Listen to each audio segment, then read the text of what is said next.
the man who lost everything and still kept going. Before he became the 46th President of the United States, Joe Biden was just a kid from Scranton, Pennsylvania, growing up in a working-class family, struggling with a stutter that made school tough and bullies ruthless. But young Joe didn't give up. He practiced speaking in the mirror, training his voice to be heard. Fast forward, law degree, politics. He becomes one of the youngest U.S. senators ever, just 29 years old. The future looked bright.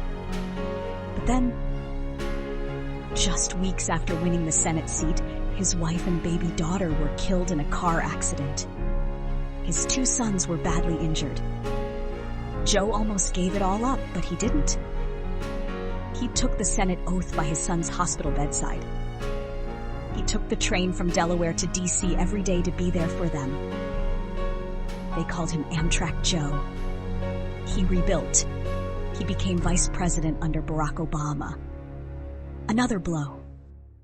His son, Beau Biden, died of brain cancer at just 46.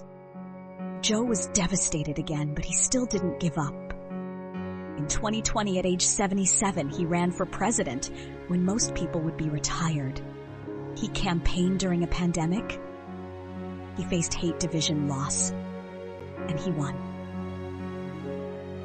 Joe Biden's story isn't just about politics. It's about resilience, about showing up no matter how broken you feel, about fighting for something bigger than yourself, even when the world knocks you down.